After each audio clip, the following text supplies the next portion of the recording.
Hello សួស្តីអ្នកនរគ្នាយើងមកជួបគ្នាម្ដងទៀតហើយយើងមកនិយាយបន្តពីសាច់រឿងរបស់យើងបន្តទៀតតែទស្សនវិជ្ជាហ្នឹងគឺបានឃើញ Mikey កំពុងតែអង្គុយនៅក្នុងរទេះរុញហើយបងប្រុសរបស់គាត់ហ្នឹងកំពុងរុញពីក្រោយពេលហ្នឹងគាត់កំពុងតែរុញប្អូនប្រុសរបស់គាត់នៅខាងមុខសួនច្បារលេងអញ្ចឹងណាហើយ Shinichiro ហ្នឹងក៏បាននិយាយលេងជាមួយនឹងប្អូនប្រុសរបស់គាត់ទោះបីជាប្អូនប្រុសរបស់គាត់ហ្នឹងមិនអាចឆ្លើយតបជាមួយនឹងគាត់បានក៏ដោយក៏គាត់នៅតែនិយាយប្រាប់ Mikey ថាថ្ងៃនេះគឺជាថ្ងៃដ៏ល្អណាស់សម្រាប់ដើរលេងរបស់ពួកយើងមើលទៅបងប្អូនគេនឹងពេលវេលាមុនហ្នឹងឡើងកំសត់ខ្លាំងមែនតើហ្មងនេះហើយគឺជាទឹកចិត្តបងប្រុសដ៏ល្អចំពោះប្អូនប្រុសអញ្ចឹងណាពីព្រោះថានេះគឺជាពេលវេលាដ៏សោកសៅបំផុតចំពោះពួកគេទាំងពីរនាក់ហើយគាត់គឺបានលះបង់អ្វីៗគ្រប់យ៉ាងនៅក្នុងជីវិតរបស់ Shinichiro ស្ទើរតែនៅក្នុងមួយជីវិតរបស់គាត់គឺមើលថែ Mikey នៅក្នុងបន្ទាត់ពេលវេលាដើមនេះហើយយើងក៏អាចដឹងថា Shinichiro ហ្នឹងគឺស្រឡាញ់ Mikey ខ្លាំងណាស់ពីព្រោះ Shinichiro គឺជាមនុស្សតែម្នាក់គត់ដែលចិញ្ចឹមមើលថែ Mikey បន្ទាប់ពីការស្លាប់របស់ម្ដាយរបស់ពួកគេដូច្នេះស្ថានភាពដ៏គួរឲ្យភ័យខ្លាចរបស់ Mikey គឺជារឿងដ៏លំបាកសម្រាប់ Shinichiro ដើម្បីធ្វើជាសាក្សីក្នុងការនិយាយទៅកាន់ខ្លួនឯងតាំងពី4ឆ្នាំមុនមកម្ល៉េះហើយបន្ទាប់មក Shinichiro ក៏បន្តនិយាយជាមួយប្អូនប្រុសរបស់គាត់ទាំងនៅលើរទេះរុញណាថាបានជារោគហ្នឹងនៅឆ្នាំហ្នឹងគឺអូនរបស់គាត់គឺចូលបឋមសិក្សាហើយប៉ុន្តែដោយសារ Mikey គឺគាត់មានជំងឺគឺគាត់បានទៅរៀនកើតដូចជាក្មេងដទៃទេបដូរមកប្រហែលថ្ងៃក្រោយមកទៀតយើងក៏ឃើញ Shinichiro បានបើកឡានរបស់គាត់ហើយក្នុងនោះក៏មានអបិបាជីផងដែរតែពួកគេនឹងកំពុងតែធ្វើដំណើរទៅទទួលអបិសានស៊ូចេញពីគុកបើដឹងថាកាលហ្នឹងសានស៊ូគាត់ជាប់ពីបទអីគេណាមកជាប់គុកបាជីក៏បានសួរ Shinichiro ថាហេតុអ្វីបានជាគាត់នឹងយកចិត្តទុកដាក់ចំពោះសានស៊ូម្លេះចង់និយាយថាសានស៊ូគឺជាមនុស្សដែលធ្វើឲ្យពួកគេនឹងឈឺក្បាលមកអញ្ចឹងប៉ុន្តែ Shinichiro គ្រាន់តែញញឹមប្រាប់តបាជីថាកុំនិយាយរឿងបែបនេះអីតែពាក្យទាំងនេះគឺមិនសមរម្យទេព្រោះសានស៊ូក៏ត្រូវជាមិត្តភក្តិរបស់បាជីដែរអញ្ចឹងហើយយើងមកដឹងពីមូលហេតុដែលសានស៊ូនឹងមកជាប់ពីមន្ទីរកែប្រែនេះដោយសារតែមិត្តភក្តិរបស់សានស៊ូនឹងកំពុងតែនិយាយមាក់ងាយទៅលើ Mikey ដូច្នេះហើយបានធ្វើឲ្យសានស៊ូនឹងគឺទ្រាំមិនបានក៏វាយប្រហារពួកគេហើយគាត់ក៏ត្រូវបានគេចាប់ឃុំឃាំងជាង1ឆ្នាំហើយមិនមែនវាយប្រហារធម្មតាណាគឺយកដាវកាប់យកហ្មងបន្តមកទៀតយើងក៏បានដឹងថាអបិបាជីក៏បានជប់រៀននៅអនុវិទ្យាល័យហើយក្នុងពេលវេលាមួយនេះគឺគាត់មិនបានជួបអបិជីវយុទេទៅក្នុងពេលវេលាដើមហ្នឹង CVU ជាមួយនឹងបាជីគឺបានស្គាល់គ្នាអញ្ចឹងណាបន្តមកទៀតពេលដែល Shinichiro និងបាជីគឺបានទៅមន្ទីរឃុំឃាំងដែលដាក់អបិសានស៊ូហ្នឹងនៅពេលនោះគឺពួកគេក៏បានឃើញសានស៊ូក៏មានស្នាមត្រង់ត្របកភ្នែកខាងឆ្វេងរបស់គាត់ពីព្រោះថាក្នុងពេលវេលាមួយនេះសានស៊ូគឺមិនមានស្នាមនៅត្រង់មាត់ទេដែលដូចជាពេលវេលាមុនអញ្ចឹងណាក៏ប៉ុន្តែស្នាមនេះគឺដោយសារតែរឿងរបស់ Mikey ដដែលព្រោះថាពេលដែលសានស៊ូមានរឿងជាមួយនឹងជនដែលមើលងាយទៅ Mikey ហ្នឹងគឺគាត់បានឆ្លោះវាយគ្នាអញ្ចឹងណាបានធ្វើឲ្យស្នាមនៅលើមុខអញ្ចឹងបន្តទៅមុខទៀតសានស៊ូគឺសប្បាយចិត្តពេលដែលឃើញ Shinichiro បានមកទទួលគាត់ហើយ Shinichiro គឺស្វាគមន៍សានស៊ូដោយស្នាមញញឹមចម្លែកអីតែប្តីមុខរបស់បេបាជីទេគឺអត់បាននិយាយអ្វីតតែសោះធ្វើដូចអត់ពេញចិត្តគេអញ្ចឹងណាហើយមើលទៅបេបាជីខឹងនឹងសានស៊ូតាំងពីកាលណាអញ្ចឹងយើងដឹងពីព័ត៌មានខ្លះៗពីសានស៊ូថាគេអូមីជាមួយនឹងសានស៊ូនឹងគឺអត់សូវត្រូវគ្នាទេនេះហើយគឺជាមូលហេតុដែល Shinichiro គឺគាត់មកយកសានស៊ូចំនួនអញ្ចឹងពេលបន្ទាប់សានស៊ូក៏សួរ Shinichiro ថា Mikey កំពុងតែធ្វើអ្វីបន្ទាប់មក Shinichiro ក៏ញញឹមហើយគាត់សួរទៅសានស៊ូថាតើសានស៊ូនឹងចង់ទៅមើល Mikey ដែរទេនៅចំណុចនេះ Mikey គឺធ្លាក់នៅក្នុងស្ថានភាពដ៏អាក្រក់ទៅហើយតែរូបរាងកាយរបស់ Mikey នេះគឺស្គមស្គាំងមើលទៅដូចជាក្រុងឆ្អឹងចឹងហើយសានស៊ូគឺមិនដែលឃើញ Mikey ទេនៅក្នុងរយៈពេល1ឆ្នាំនេះពេលដែលគាត់បានឃើញស្ថានភាពរបស់ Mikey គាត់មើលទៅគឺពិបាកទទួលយកខ្លាំងហើយសានស៊ូនឹងគឺបានពិបាកចិត្តខ្លាំងមែនទែនតែម្ដងនឹងបារម្ភយ៉ាងខ្លាំងចំពោះ Mikey ក្នុងស្ថានភាពនេះគឺគាត់ពិបាកយកទទួលយកចឹងប៉ុន្តែសានស៊ូនៅតែស្ម័គ្រចិត្តជាមួយនឹង Mikey តែថាខ្លួននឹងនៅតែជាមិត្តល្អរបស់ Mikey អញ្ចឹងហើយគាត់ក៏បានលុតជង្គង់ចោះនិងប៉ះដៃជាមួយ Mikey តែវាហាក់ប្លែកអ្វីដែលសានស៊ូប៉ះទៅស្រាប់តែដៃរបស់សានស៊ូនឹងញ័រឡើងធ្វើឲ្យសានស៊ូនឹងស្រក់ទឹកភ្នែកភ្លាមៗពីព្រោះថាសានស៊ូអាចដឹងថា Mikey គឺចិត្តស្លាប់ហើយគាត់គឺខូចចិត្តខ្លាំងមែនទែនដែលមិនអាចជួយអ្វីទៅលើ Mikey បានបន្ទាប់ពីបានលេងជាមួយនឹង Mikey រួចសានស៊ូក៏ចាប់ផ្ដើមត្រឡប់ទៅផ្ទះជាមួយនឹងប៉ាជីវិញអ្នកទាំងពីរនាក់កំពុងតែស្ថិតក្នុងស្ថានភាពក្រៀមក្រំជាខ្លាំងព្រោះថាមិត្តពីកុមារភាពរបស់ពួកគេដើរលេងជាមួយគ្នារហូតតែឥឡូវMikey ស្រាប់តែធ្លាក់ខ្លួនឈឺអញ្ចឹងហើយសានស៊ូនិយាយបន្តទៅថា Mikey គឺស្ថិតនៅក្នុងស្ថានភាពធ្ងន់ធ្ងរជាងកាលពីឆ្នាំមុនទៀតហើយសានស៊ូក៏និយាយថាមនុស្សម្នាក់នោះមិនមែនជា Mikey ទៀតទេហើយសូម្បីតែប៉ាជីក៏បាននិយាយថាគាត់គឺព្រួយបារម្ភយ៉ាងខ្លាំងពីស្ថានភាពរបស់បងប្រុស Shinichiro ដោយសារតែជីវិតរបស់គាត់លំបាកខ្លាំងណាស់មកហើយពីព្រោះថ្មីនេះយតារបស់គាត់ក៏បានស្លាប់ព្រោះយីម៉ាដែលត្រូវជាប្អូនស្រីរបស់គាត់នឹងក៏បានរត់ចេញពីផ្ទះទៀតហើយមិនត្រឹមតែប៉ុណ្ណោះទេដើម្បីខ្លាចជាអ្នកមើលថែប្អូនប្រុសរបស់គាត់នៅในមន្ទីរពេទ្យ Shinichiro ជីវិតរបស់គាត់ត្រូវបានបង្ខំធ្វើការដែលគួរឲ្យរំភើបខ្លាំងណាស់នេះពេលថ្មីនេះគាត់មិនមាននរណាម្នាក់នឹងដែលអាចទុកចិត្តបានប៉ុន្តែគាត់នៅតែមិនបោះបង់ហើយគាត់នៅធ្វើអ្វីគ្រប់យ៉ាងដើម្បីឲ្យតែអាចជួយសង្គ្រោះប្អូនប្រុសរបស់គាត់ដែលជាមនុស្សដែលទុកចិត្តខ្លាំងបំផុតក្នុងការតស៊ូនេះ ស៊ីនីជីរ៉ូគឺបានបដិញ្ញាចិត្តរបស់គាត់មិនបោះបង់ឡើយតែមើលអត្តចរិតរបស់ស៊ីនីជីរ៉ូខំប្រឹងប្រែងអញ្ចឹងយើងរំលឹកឲ្យយើងឃើញថាដូចជា Takemichi អញ្ចឹងណាស៊ីនីជីរ៉ូគឺបានទម្លាក់ក្តីសុបិនរបស់គាត់ដើម្បីមើលថែប្អូនប្រុសរបស់គាត់តែជាអកុសលដែលនៅចំពោះបន្ទាប់ហ្នឹងសេចក្តីសោកសៅគឺបានកើតឡើងនៅពេលដែលគាត់បានទទួលដំណឹងនៅការស្លាប់របស់ Mikey នៅថ្ងៃទី20ខែកក្កដា Mikey ក៏បានទទួលមរណភាពហើយយើងឃើញថាសាកសពរបស់ Mikey កំពុងតែដាក់នៅក្នុងមឈូសគឺពោពេញទៅដោយផ្កាច្រើនមែនទែនចំណែកឯ Shinichiro ក្រោយពីទទួលបានដំណឹងមរណភាពរបស់ប្អូនប្រុសរបស់គាត់គឺ Shinichiro គឺខឹងសម្បាខ្លាំងណាស់និងព្យាយាមបំបែកកំហឹងរបស់គាត់ដោយការដាល់ជញ្ជាំងដែលបង្ហាញពីភាពអស់សង្ឃឹមរបស់គាត់ដែលគាត់មានអញ្ចឹងណាព្រោះអារម្មណ៍នៅពេលនេះយើងឃើញទស្សនវិជ្ជាសោកសៅរបស់ Shinichiro ដែលកំពុងតែផ្ទុះឡើងដោយការស្លាប់របស់ Mikey ដែលធ្វើឲ្យ Shinichiro មិនអាចគ្រប់គ្រងខ្លួនឯងបានគឺជាអត្តពលយ៉ាងធំធេងមកលើគាត់ហើយវាបានផ្លាស់ប្ដូរអត្តចរិតរបស់ Shinichiro នឹងក្លាយជាមនុស្សថ្មីទាំងស្រុងតែម្ដងបន្ទាប់ពីបុណ្យសពរបស់ប្អូនប្រុសរបស់គាត់រួចយើងក៏បានឃើញទស្សនវិជ្ជា Shinichiro ក៏បានទៅជួបជាមួយនឹងអបិវ៉ាកាសាដែលពេលនោះ Shinichiro ក៏បាននិយាយថានៅក្នុងរយៈពេល4ឆ្នាំចុងក្រោយនេះ Mikey គឺបានជឿកន្លងមកហើយគាត់ក៏បានចូលរួមក្នុងអាជីវកម្មសម្បោជាច្រើនដូច្នេះគឺគាត់អាចជួយ Mikey មិនថាមានអ្វីកើតឡើងទេគឺគាត់ត្រូវចំណាយប្រាក់អញ្ចឹងណាសម្រាប់ព្យាបាលជាច្រើនកន្លងមកហើ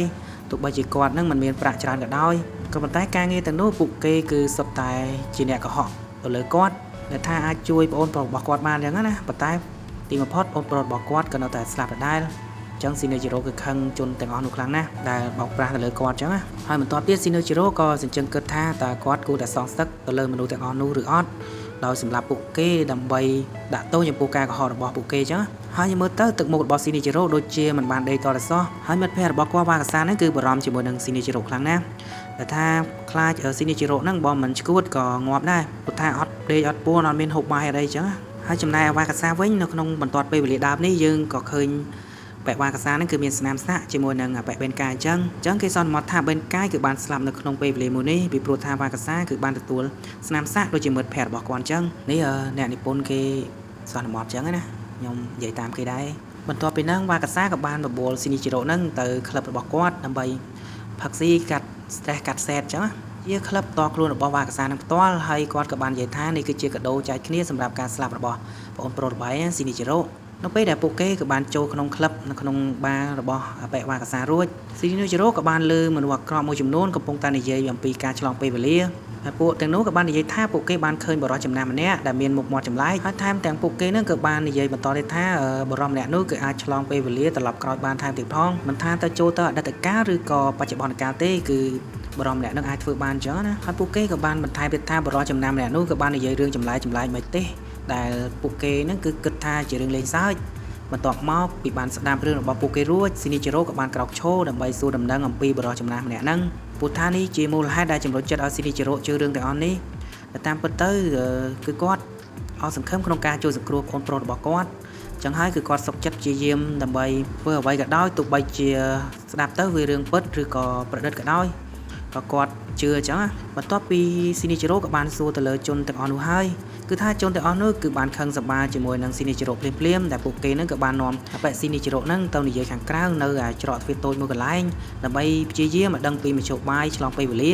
ាថាអបិ Shinichiro នឹងមកញញមើលទៅដល់ក្រៅនឹងវាយខ្ចប់ហ្មងដោយសារពួកគេចោទប្រកាន់ Shinichiro នឹងថាចង់រករឿងពួកគេអញ្ចឹងណាតែមានណាទៅដល់ក្រៅត្រូវបាន Shinichiro នឹងវាយពួកគេខ្ចប់ទៅវិញគឺថា Shinichiro ក៏បានវាយជនទុច្ចរិតទាំងអស់ហ្នឹងដោយគាត់ទាល់រហូតដល់ពួកគេនឹងប្រាប់ពីមូលហេតុនិងកន្លែងលាក់ខ្លួនរបស់បរិសុទ្ធចំណាស់ម្នាក់ហ្នឹងដែលអាចឆ្លងពេលវេលាបានពីព្រោះថារឿងទាំងអស់នេះគឺជាក្តីសង្ឃឹមចុងក្រោយរបស់ Shinichiro ក្នុងការជួយសង្គ្រោះប្អូនប្រុសរបស់គាត់ហើយគាត់នឹងធ្វើអ្វីគ្រប់យ៉ាងដើម្បីស្វែងរកបរិសុទ្ធម្នាក់នោះបានប្រហែលថ្ងៃក្រោយមក Shinichiro ក៏បានដើររកឃើញបរិសុទ្ធចំណាស់ម្នាក់នោះជាមួយនឹងមិត្តភ័ក្តិរបស់គាត់គឺអបិវ៉ាកាសាពីព្រោះកាលពីពេលមុនហ្នឹងពួកគេក៏បានលើអំពីបរិសុទ្ធចំណាស់ម្នាក់ដែលគ្មានផ្ទះសម្បែងដែលគាត់ធ្លាប់និយាយថាគាត់រស់នៅក្រោមស្ពានហ្នឹងដែលជាបរិសុទ្ធតែម្នាក់ដែលអាចឆ្លងពេលវេលាបានព្រោះកន្លងមក Shinichiro គឺបានដើររកបរិសុទ្ធម្នាក់ហ្នឹងគ្រប់ទីកន្លែងដោយមិនចេះនៅហត់ដូច្នេះគឺនៅក្នុងជំពូកនេះទីបំផុត Shinichiro គឺអាចរកឃើញបរិសុទ្ធដែលអាចឆ្លងពេលវេលាដែលគាត់កំពុងស្វែងរកហើយបន្ទាប់មក Shinichiro ក៏បានសួរបរិសុទ្ធម្នាក់នោះថាតើគាត់គឺជាមនុស្សដែលអាចឆ្លងពេលវេលាបានមែនឬទេរួចមក Shinichiro ក៏បន្តនិយាយប្រាប់ទៅបរិសុទ្ធម្នាក់នោះថាតើគាត់អាចរៀនពីរបៀបដែលអាចឆ្លងទៅអតីតកាលវិញតើត្រូវធ្វើដោយរបៀបណាបន្ទាប់ពីបានស្ដាប់ Shinichiro និយាយរួចជំនួសឲ្យការឆ្លើយតបសំណួររបស់ Shinichiro បរិសុទ្ធចំណាស់ម្នាក់នោះបានត្រឹមតែញញឹមហើយសើចចំអកទៅគាត់ទៅវិញតែប៉ុណ្ណោះគឺដូច្នេះវ៉ាកាសាដែលនៅក្បែរហ្នឹងគាត់ក៏បានជឿឆ្អាលរឿងរបស់ Shinichiro ដែលនិយាយទៅកាន់ Shinichiro ថាមានរឿងអ្វីមែនជាមួយនឹងបរិសុទ្ធចំណាស់ម្នាក់ហ្នឹងដោយសារតែវ៉ាកាសាគិតថា Shinichiro កំពុងតែឈួតដោយសាររឿងទាំងអស់នេះ ដោយសុកជឿរឿងជួតចឹងណាហើយគាត់ក៏បានចាប់ដៃស៊ីនីជីរ៉ូថែមទាំងឲ្យស៊ីនីជីរ៉ូនឹងត្រឡប់ទៅផ្ទះវិញទៀតដោយសារតែគ្មានហេតុផលអ្វីដែលត្រូវជឿរឿងទាំងអស់នេះទេវាមិនដែលថាបរិះចំណាស់ឈ្មោះម្នាក់នឹងគឺអាចឆ្លងពេលវេលាបានក៏ប៉ុន្តែស៊ីនីជីរ៉ូក៏បានបដិសេធដោយឆ្លើយតបវិញនឹងស្ដីឲ្យថាវ៉ាកាសានឹងឲ្យបិទមាត់ភ្លាមទៅបើមិនចង់បែកមាត់នោះទេហើយមើលទឹកមុខរបស់ស៊ីនីជីរ៉ូនឹងគឺមិនបាននិយាយលេងជាមួយនឹងប៉ែវ៉ាកាសាទេទឹកមុខឡើងមាំហ្មងណាហើយធ្វើឲ្យវ៉ាកាសានឹងភ្ញាក់ផ្អើលជាមួយនឹងស៊ីនីជីរ៉ូជាខ្លាំងដូច្នេះវ៉ាកាសាគឺគាត់ចាប់ផ្ដើមដើរត្រឡប់ទៅផ្ទះវិញហើយស៊ីនីជីរ៉ូនឹងថានៅឈួតម្នាក់ឯងទៅខ្ញុំទៅផ្ទះវិញហើយយើងមកនិយាយពីបរិះចំណាស់អាណាថាម្នាក់នោះវិញដែលគាត់ចាប់ផ្ដើមសើចដូចជាលោកគ្រូធ្មប់អញ្ចឹងណាបន្ទាប់មកគាត់ក៏ចាប់ផ្ដើមប្រាប់ស៊ីនីជីរ៉ូថាធម្មពលនេះគឺពិបាកនឹងទទួលយកតាំងពីដំបូងដូច្នេះគាត់គឺនឹងមិនបកគោលឲ្យនរណាម្នាក់ឡើយតែតោះត្រង់ថាស៊ីនីជីរ៉ូគឺបានព្យាយាមបញ្យល់បរិះអាណាថាម្នាក់នោះថាគាត់គឺត្រូវការធម្មពលនេះខ្លាំងណាស់ដើម្បីជួយសង្គ្រោះប្អូនប្រុសរបស់គាត់ដែលត្រូវជាម៉ៃគីក៏ប៉ុន្តែចំនួនមកវិញគឺបរិះអាណាថាម្នាក់នោះគ្រាន់តែសើចចំអកទៅលើស៊ីនីជីរ៉ូតែប៉ុណ្ណោះហើយស៊ីនីជីរ៉ូក៏បន្តនិយាយប្រាប់ម្ដងហើយម្ដងទៀតដែលគាត់នឹងចង់ទៅជួយសង្គ្រោះម៉ៃគីអញ្ចឹងណាថាគាត់គឺចង់ជួយប្អូនប្រុសរបស់គាត់តែប៉ុណ្ណោះតើលោកអាចជួយគាត់បានដែរអត់ហើយបរិមម្នាក់នោះក៏បានបដិសេធភ្លាមៗដោយពោលពាក្យយ៉ាងខ្លីថាជួយសង្គ្រោះប្អូនប្រុសរបស់ឯងគឺគ្រាន់តែជារឿងតូចតាចតែប៉ុណ្ណោះទេគ្រាន់តែលើបរិះចំណាំម្នាក់នឹងនិយាយភ្លាមគឺស៊ីនីជីរ៉ូគឺបានខឹងសម្បាយ៉ាងខ្លាំងចំពោះបរិះចំណាំមនុស្សខ្លាំងណាស់ដែលសើចចំអកទៅលើម៉ៃគីថាជួយប្អូនប្រុសនឹងដូចជារឿងលេងសើចអញ្ចឹងណាហើយបន្ទាប់មកបរិះអាណាថាម្នាក់នោះក៏បង្ហើបឲ្យស៊ីនីជីរ៉ូថាគាត់ទទួលអំណាចនៃធម្មពលឆ្លងពេលវេលានេះគឺដោយសារការសម្លាប់មនុស្សម្នាក់ដែលនៅចំពីមុខរបស់គាត់ហើយបើសិនជាស៊ីនីជីរ៉ូនឹងចង់បានធម្មពលនេះលុះត្រាតែស៊ីនីជីរ៉ូនឹងដាច់ចិត្តសម្លាប់មនុស្សម្នាក់ដែលនៅចំពោះមុខរបស់គាត់ដូចជាគាត់អញ្ចឹងគ្រាន់តែបរិះចំណាស់ម្នាក់នឹងនិយាយភ្លាមយើងឃើញទឹកមុខរបស់ស៊ីនីជីរ៉ូគឺសាហាវខ្លាំងណាស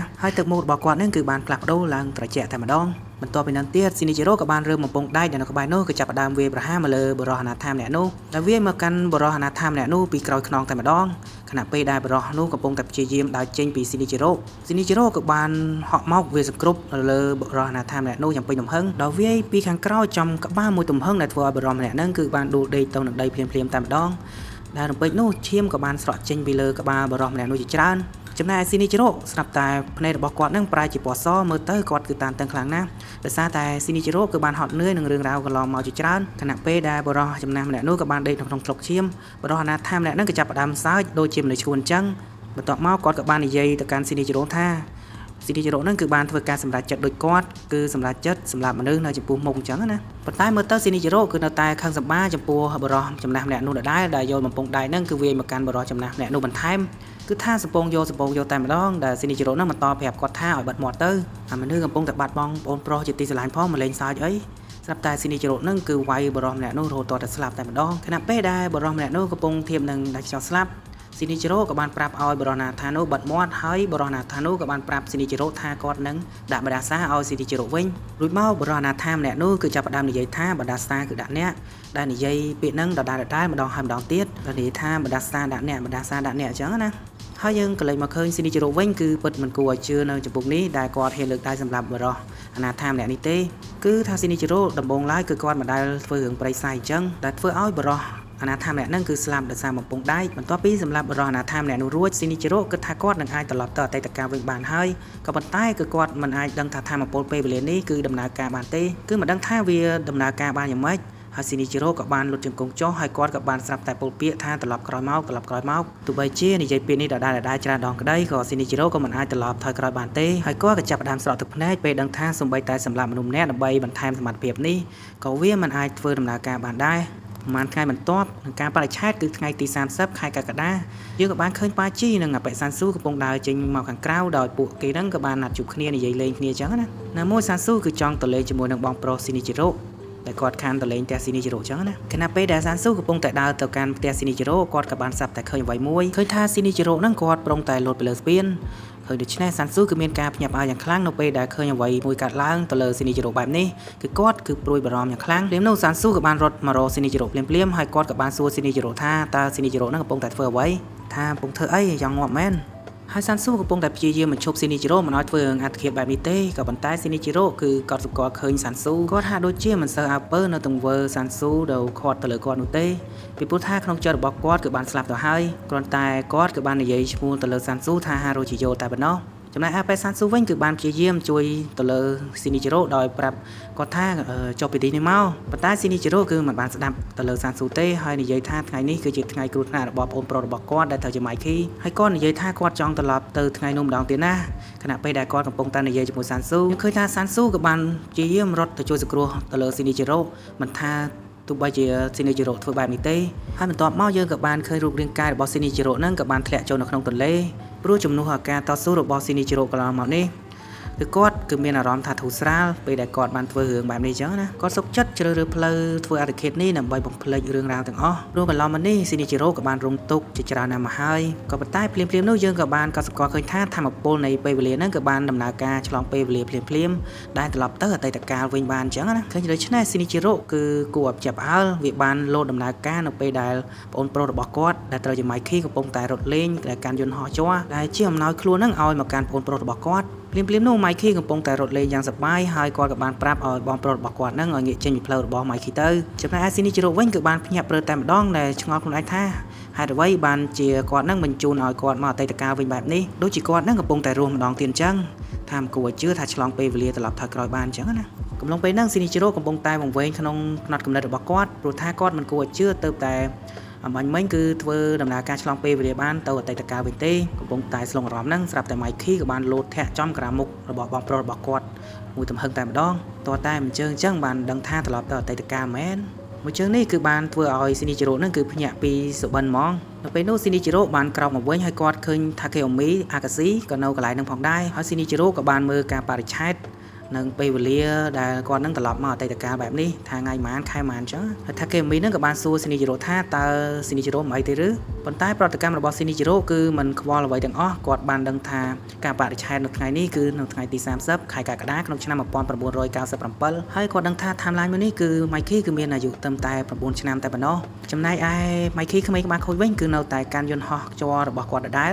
ប៉ុន្តែគាត់ក៏បានបញ្ឈប់ហើយគាត់មើលមុខបងប្រុសរបស់ខ្លួនរួចហើយគាត់និយាយថាជាធម្មតាប្រូស៊ីនីជីរ៉ូហ្នឹងគឺអាចកិច្ចផុតនៅការតនេះបានតែថ្ងៃហ្នឹងអាមិនទេស៊ីនីជីរ៉ូគឺមិនបានកិច្ចឡើយគាត់សួរថាមិនបងអាចកិច្ចចឹងណាចង់ស៊ីមជើងមែនចំណែកឯថាកេមីក៏បានប្រាប់ឲ្យម៉ៃឃីហ្នឹងឲ្យសុំទោសបងប្រុសរបស់គាត់ពីការតនេះមកកាន់ស៊ីនីជីរ៉ូអំបញ្ញមិញទៅតែស៊ីនីជីរ៉ូវិញគឺមានការភ្ញាក់ផ្អើលដែលគាត់បានឃើញប្អូនប្រុសរបស់គាត់ត្រឡប់មករកគាត់បែបនេះហើយម៉ៃឃីកំពុងតែពិចារណាអ្វីដែលគាត់កំពុងកើតឡើងដែលម៉ៃឃីហ្នឹងងឿងឆ្ងល់យ៉ាងខ្លាំងហេតុអ្វីបានជាស៊ីនីជីរ៉ូយំហើយថែមទាំងឆ្ងល់សម្ដីរបស់បងប្រុសរបស់គាត់ថាធ្វើអត្តឃាតអីគេទេគាត់ឆ្ងល់ថាបងប្រុសរបស់គាត់ថ្ងៃហ្នឹងអាម៉េចចឹងណាចំណែកឯស៊ីនីជីរ៉ូវិញក៏បានរត់ទៅអោបម៉ៃឃីដែលគាត់ហ្នឹងក៏បានចាប់ផ្ដើមយំយ៉ាងខ្លាំងពុំនឹកស្មានថាគាត់បានឃើញបងប្រុសរបស់គាត់ម្ដងទៀតសោះរួចមកស៊ីនីជីរ៉ូក៏បានចាប់ផ្ដើមសួរបងប្រុសរបស់គាត់ដែលម៉ៃឃីហ្នឹងថាម៉ៃឃីហ្នឹងចង់រៀនជិះម៉ូតូដែរឬទេបន្ទាប់ពីហ្នឹងយើងក៏បានឃើញឈុតឆាកម៉ៃឃីក៏បានដប់បងប្រុសរបស់គាត់ហើយស៊ីនីជីរ៉ូកំពុងតែបង្រៀនម៉ៃឃីពីរបៀបជិះម៉ូតូព្រោះមុនពេលដែលម៉ៃឃីស្លាប់នៅពេលវេលាដើមហ្នឹងម៉ៃឃីនឹងតែងតែប្រាប់បងប្រុសរបស់គាត់ថាគាត់នឹងចង់រៀនពីរបៀបជិះម៉ូតូដូច្នេះទីបំផុតស៊ីនីជីរ៉ូក៏បានទទួលឱកាសបង្រៀនទៅលើម៉ៃឃីពេលនេះស៊ីនីជីរ៉ូគាត់ខំជួសជុលនិងធ្វើអ្វីគ្រប់យ៉ាងដើម្បីកុំឲ្យគាត់សោកស្ដាយដូចពេលវេលាដើមអញ្ចឹងណាចំណែកម៉ៃឃីវិញគឺសប្បាយចិត្តយ៉ាងខ្លាំងពីព្រោះនេះគឺជាពេលវេលាដ៏រីករាយរវាងបងប្អូនទាំងពីរនាក់ដែលមិនមែនជាសុបិនរបស់ស៊ីនីជីរ៉ូទេវាគឺជាវាសនាថ្មីរបស់គាត់ហើយគាត់នឹងកែប្រែកំហុសមួយនេះដែលបានធ្វើនៅពេលវេលាមុនហើយគាត់នឹងបានស្បត់ថាគាត់នឹងការពារម៉ៃឃីមិនឲ្យជួបរឿងអកុសលដូចពេលវេលាដើមទេនៅពេលដែលស៊ីនីជីរ៉ូត្រឡប់មកផ្ទះវិញគាត់ក៏បានចូលនៅក្នុងផ្ទះភ្លាមៗដើម្បីមើលថាគ្រួសាររបស់គាត់នឹងដូចដើមអត់នៅពេលដែលស៊ីនីជីរ៉ូឃើញថាជីតារបស់គាត់នៅមានជីវិតហើយនៅពេលនោះគាត់ក៏បានឃើញអ៊ីម៉ាគឺមានសុវត្ថិភាពគាត់ស្រាប់តែចាប់ផ្ដើមនឹងជួចិត្តគឺចាប់ផ្ដើមយំយ៉ាងខ្លាំងពីព្រោះពេលវេលាដើមនៃអ៊ីម៉ាក៏បានរត់ចេញពីផ្ទះចំណែកឯជីតារបស់គាត់ក៏បានស្លាប់ជាពេលវេលាដ៏សោកសៅបំផុតរបស់ស៊ីនីជីរ៉ូដែលគាត់រស់នៅពេលហ្នឹងស៊ីនីជីរ៉ូគាត់ចាប់ផ្ដើមនិយាយជាមួយនឹងពួកគេថាទុកការងារផ្ទះនេះទុកឲ្យគាត់ជាអ្នកធ្វើអញ្ចឹងណាតែកន្លងមកគឺអត់បានជួយអីគេផងហ្នឹងធ្វើមួយថ្ងៃនេះធ្វើអាសាអីណាខណៈពេលដែលគាត់កំពុងតែជួយពួកគេសម្អាតផ្ទះហ្នឹងស៊ីនីជីរ៉ូស្រាប់តែលឺនរណាម្នាក់ហ្នឹងក៏បានស្រែកឲ្យម៉ៃឃីបញ្ឈប់ព្រមនោះស៊ីនីជីរ៉ូក៏បានឃើញប្អូនប្រុសរបស់គាត់ម៉ៃឃីក៏បានបញ្ជាឲ្យសានស៊ូសើចហើយម៉ៃឃីមានទឹកមុខយ៉ាងខូខើស៊ីនីជីរ៉ូឃើញថាសានស៊ូហ្នឹងកំពុងតែលុតជង្គង់ហើយដៃរបស់គាត់ចាប់ផ្ដើមប្រឡាក់ឈាមហើយមាត់របស់គាត់ក៏រយះទៀតដោយឃើញហេតុការណ៍បែបនេះស៊ីនីជីរ៉ូសឹងតែមិនគួរឲ្យជឿពេលដែលឃើញប្អូនប្រុសពៅរបស់គាត់ហ្នឹងធ្វើចំពោះសានស៊ូបែបនេះបន្ទាប់ពីម៉ៃឃីស្ងប់ស្ងាត់ស៊ីនីជីរ៉ូក៏បានសួរទៅលើម៉ៃឃីថាហេតុអ្វីបានជាគាត់ធ្វើបែបនេះដាក់សានស៊ូមិនធ្វើដាក់សានស៊ូចឹងអាកូនប៉ុន្តែម៉ៃឃីបាននិយាយថាគាត់មិនបានធ្វើបែបនេះដោយមានកូនម្ដងអ្វីទេហើយគាត់មិនដឹងថា តើនឹងមានរឿងអ្វីកើតឡើងមកកាន់ខ្លួនគាត់នោះឡើយ Mikey និយាយថាគាត់មិនដឹងថាមានអ្វីនៅក្នុងខ្លួនរបស់គាត់ឡើយអញ្ចឹងហើយវាក៏បានបញ្ជាឲ្យគាត់នឹងចាប់ផ្ដើមហែកមាត់សានស៊ូអញ្ចឹងតាមអ្វីដែល Mikey និយាយរៀបរាប់ប្រាប់ Shinichiro រួចមក Mikey ចាប់ផ្ដើមសុំទោសបងប្រុសរបស់គាត់ដែលនិយាយថាគាត់ដូចជាមិនមានគំនិតអាក្រក់មកកាន់សានស៊ូទេដោយសោកស្ដាយចំពោះអ្វីដែលគាត់បានធ្វើមកលើសានស៊ូរួចមិនដឹងទៀត Shinichiro ក៏បាននាំ Mikey ទៅសួរសុខទុក្ខទៅលើសានស៊ូនៅឯមន្ទីរពេទ្យហើយបន្ទាប់មក Mikey ក៏បានសុំទោសទៅលើសានស៊ូចេញពីក្នុងចិត្តរបស់គាត់ដែលគាត់បាននិយាយថាគឺគាត់មិនមានបំណងចឹងទេដល់យើងមើលទឹកមុខរបស់ Mikey នៅពេលនេះគឺសុំទោសទៅលើសានស៊ូនឹងនៅចេញពីចិត្តរបស់គាត់ហើយគាត់ក៏បានដើរចាក់ចេញពីបន្ទប់នោះទុកឲ្យ Shinichiro ជាមួយនឹងសានស៊ូនិយាយតែពីរនាក់នៅពេលនោះ Shinichiro បានប្រាប់ទៅសានស៊ូថាគាត់មិនមែននិយាយឲ្យ Mikey ទេដែលឲ្យសានស៊ូនឹងគួរតែអត់ទោសឲ្យ Mikey អញ្ចឹងណាប៉ុន្តែគឺគាត់ប្រាប់សានស៊ូថាសានស៊ូគឺអាចនៅបន្តធ្វើមិត្តភក្តិរបស់ Mikey បានដដែលបើសិនម្ដងនេះគឺគាត់សុំទៅលើសានស៊ូអញ្ចឹងប៉ុន្តែសានស៊ូគឺមិនបាននិយាយអ្វីទេគាត់គ្រាន់តែនិយាយថាវាពិតណាស់ដែលគាត់នឹងនៅតែជាមិត្តភក្តិរបស់ Mikey ទោះបីជាមានរឿងនេះកើតឡើងមកលើគាត់ក៏ដោយហើយយើងមើលទៅទឹកមុខរបស់សានស៊ូគឺបានញញឹមហើយគាត់ក៏បានហុចដៃរបស់គាត់នឹងទៅឆោងចាប់ជាមួយនឹងដៃរបស់ Shinichiro គ្រាន់តែនិយាយថា no problem bro Mikey គឺនៅតែខ្លាចជាមិត្តភក្តិរបស់ខ្ញុំគឺអស់មួយជីវិតឃើញដូច្នេះ Shinichiro ក៏អំណរគុណទៅលើសានស៊ូហើយក៏បានចាប់ដៃទៅលើសានស៊ូវិញកម្មភាពហើយនឹងទង្វើរបស់ពួកគេបានធ្វើឲ្យអ្នកទាំងពីរហ្នឹងគឺបានធ្វើដំណើរឆ្លងពេលវេលាទៅអនាគតភ្លាមៗដែលសកម្មភាពរបស់ពួកគេទាំងពីរវាស្តៀងជាមួយនឹង Takemichi ចាប់ដៃជាមួយនឹង Naruto អញ្ចឹងដែរដែលអាចដំណើរឆ្លងពេលវេលានេះបានដែលធ្វើឲ្យពួកគេទៅអនាគតកាលមុនអញ្ចឹងណាភ្លាមៗនោះ Shinichiro គឺបានត្រឡប់ទៅអនាគតនៅក្នុងហាងម៉ូតូរបស់គាត់ហើយគាត់ដឹងថាខ្លួននៅពេលបច្ចុប្បន្នហើយគាត់ក៏បានចាប់ផ្ដើមភ័យស្លន់ស្លោឡើងដោយសារតែបារម្ភជាមួយនឹងប្អូនប្រុសរបស់គាត់ដែលត្រូវជា Mikey នឹងត្រូវស្លាប់នៅក្នុងពេលវេលាមួយនេះប៉ុន្តែស្រាប់តែពេលនោះ Mikey គឺបានបង្ហាញខ្លួននៅចំពីមុខហាងម៉ូតូរបស់បងប្រុសរបស់គាត់ Mikey ក៏បានប្រាប់ Shinichiro ថាតើបងប្រុសនឹងអាចធ្វើម៉ូតូរបស់គាត់បានដែរឬទេថាបងប្រុសរបស់ខ្លួននឹងអាចជួសជុលម៉ូតូរបស់គាត់បានអញ្ចឹងណានៅពេលដែល Shinichiro បានឃើញប្អូនរបស់គាត់នៅចំពោះមុខបែបនេះនិយាយថាទឹកភ្នែករបស់ Shinichiro នឹងគឺស្រក់ចុះដល់មិនដឹងខ្លួនពីព្រោះ Mikey នៅពេលវេលានេះគឺមានសុខភាពល្អណាស់ Shinichiro បានឃើញ Mikey ធំឡើងដែលមានសុខភាពល្អបែបនេះដូច្នេះនេះគឺជាពេលវេលាដ៏ល្អមួយសម្រាប់ពួកគេទាំងពីរនាក់